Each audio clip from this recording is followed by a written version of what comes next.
기대해 나에게 주신 하루를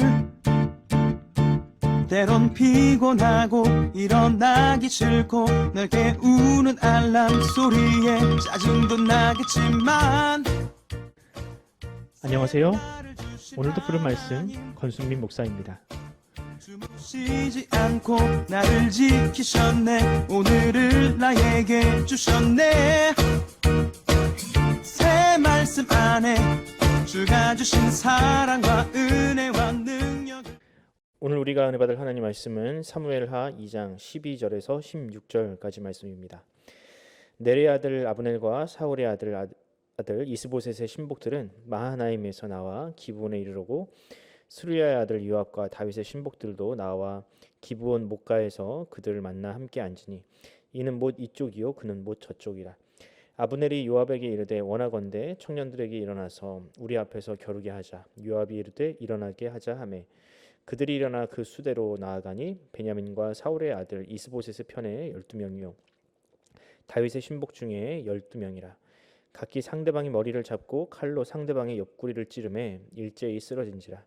그러므로 그곳을 헷갈 핫수림이라 일컬었으며 기브온에 있더라. 아멘. 오늘 설교 제목은 아브넬과 요압은 사람이 아니라 야망을 선택했다입니다. 우크라이나와 러시아의 전쟁이 발발한 지 7개월이 지났습니다. 금방 끝날 것 같았던 전쟁은 사람들의 예측과는 다르게 역전에 역전을 거듭하며 여기까지 왔습니다. 전쟁이 길어지면서 가뜩이나 힘들었던 세계 경제는 이제는 임계점에 이르렀고 이로 인해서 처음에는 푸틴과 러시아를 지지했던 나라들도 이제는 전쟁을 멈추어야 한다라는 목소리를 내고 있습니다.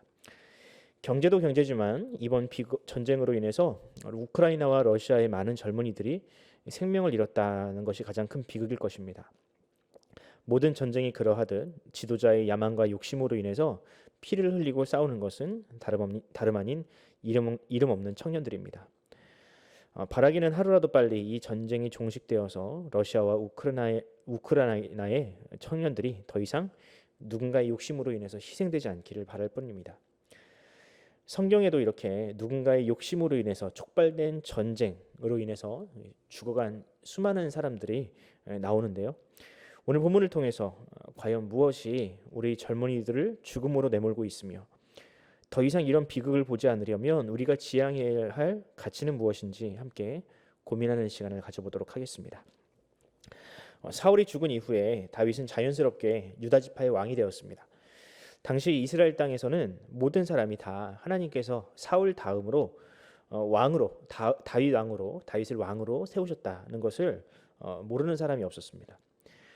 유다 지파가 다윗을 왕으로 삼은 것은 어쩌면 당연한 일이죠. 하지만 이를 인정할 수 없는 사람들이 있었으니 바로 사울과 함께 정권을 잡았던 베냐민 지파 사람들이었습니다. 오늘 본문을 보면 그 중에 아브넬이라는 사람이 나오는데요. 이 아브넬은 사울의 삼촌이었던 넬이라는 사람의 아들로서 촌수로 따지면 사울의 사촌뻘이었습니다. 그는 사울이 죽은 이후에 그 나라에서 왕처럼 군림했으며 나라를 그야말로 좌지우지하고 있었습니다.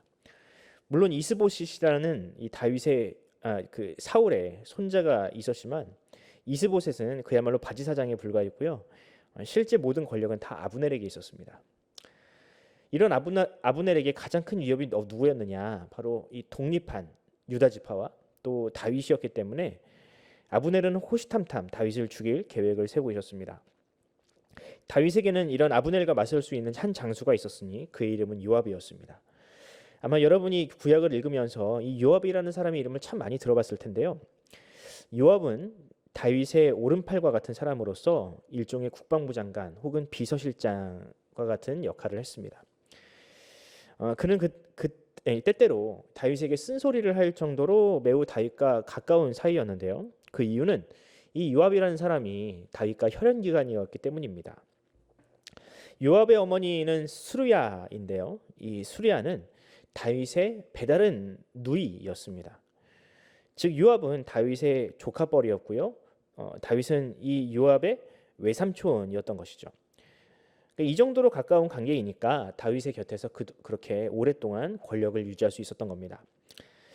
그럼 이 요압의 곁에 다윗이 이 다윗의 곁에 요압이 있으면서 정말 순수하게 다윗만을 위해서 충성을 했을까? 사실은 아닙니다. 요압은 매우 야망이 큰 사람이었습니다. 요압은 다윗이 살아있을 때에는 다윗에게 충성하는 척을 했지만 결정적인 순간마다 자기 야망을 드러냈습니다. 대표적인 사건이 바로 다윗에게 반역했던 이 다윗의 셋째 아들 압살롬을 죽인 사건인데요. 다윗은 아무리 압살롬이 자신을 반역했지만 그래도 그를 생포하라고 분명히 명령을 했습니다. 그런데 요압은 그 명령을 무시하고 압살롬을 죽였죠. 왜 요압은 압살롬을 죽였을까? 왜냐하면 요압에게는 야망이 있었기 때문입니다.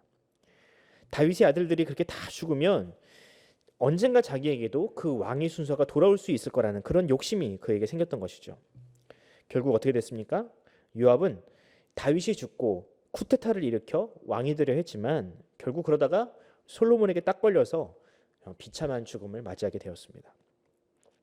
이처럼 아브넬과 요압은요 매우 닮은 사람이었습니다. 데칼코만이라고 아시죠? 마치 그런 관계였습니다. 둘 다 이전 왕들과 혈연 관계였고 또 군대를 통솔할 만큼 신뢰를 받았던 사람들이지만 그들은 그것에 만족하지 않고요 스스로 왕이 되려고 호시탐탐 기회를 엿보던 사람들이었습니다. 그리고 그런 두 사람이 오늘 본문에서 한 연못을 두고 마주하게 되었습니다.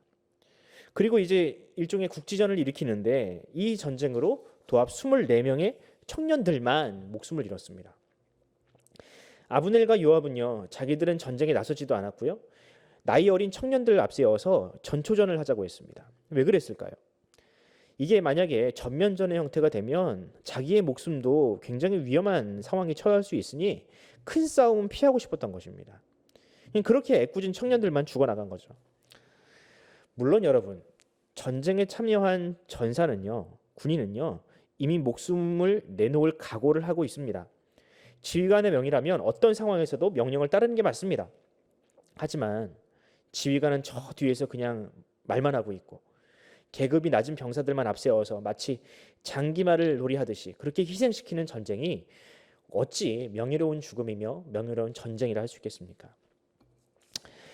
여러분 세상에는 아브넬과 요압과 같은 그런 사람들 자기의 욕심과 야망 때문에 누군가를 희생을 시키는 것을 당연하다고 생각하는 사람들이 참 많습니다.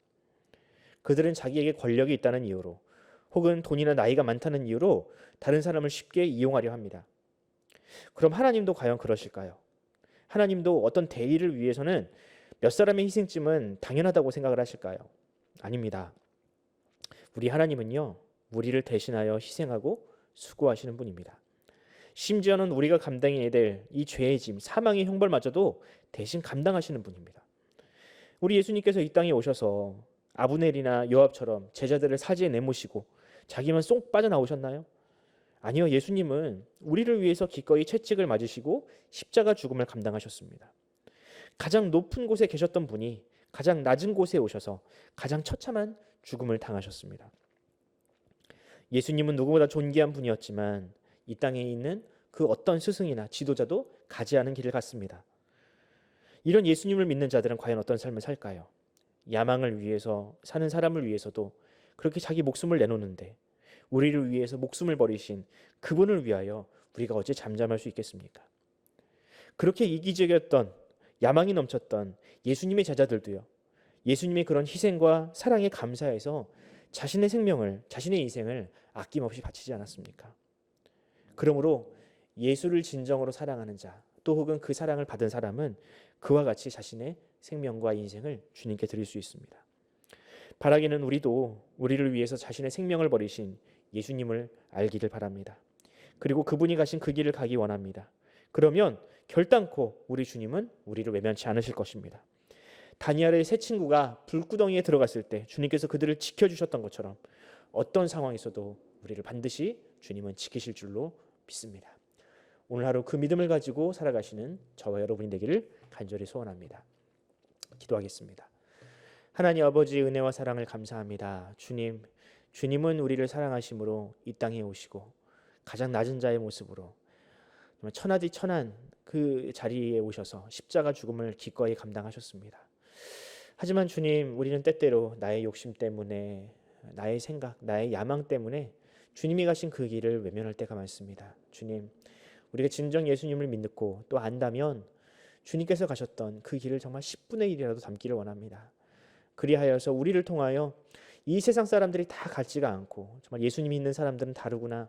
그들은 정말로 다른 사람을 위해서 희생하고 또한 섬길 줄 아는구나. 아, 천국은 하나님은 반드시 존재하는구나 라는 사실을 알게 하여 주시옵소서. 감사드리며 우리 구주 예수 그리스도의 이름으로 기도드립니다. 아멘. 사랑하는 성도 여러분, 우리가 함께 기도합시다. 오늘 하루 정말 이 야망이 넘치는 세상, 그래서 다른 사람을 기꺼이 희생시키는 이 세상 앞에서 우리가 거룩한 삶을 살아갑시다. 예수님께서 우리를 위하여 십자가를 지셨던 것처럼 우리도 우리의 십자가 또 혹은 다른 누군가의 십자가를 지고 이 세상을 뚜벅뚜벅 또한 승리하며 살아가는 저와 여러분들이 됩시다. 이를 위해서 우리가 함께 기도합시다. 주님, 우리에게 그 마음을 주시옵소서. 우리에게 그 승리를 주시옵소서. 예수님을 닮은 인생 살아가게 하여 주시옵소서. 그리고 우리 자녀들, 수험생들, 우리 취업을 준비하는 우리 청년들, 그들을 위해서 우리가 함께 기도하면서 오늘 하루를 살아가도록 하겠습니다. 함께 기도합시다.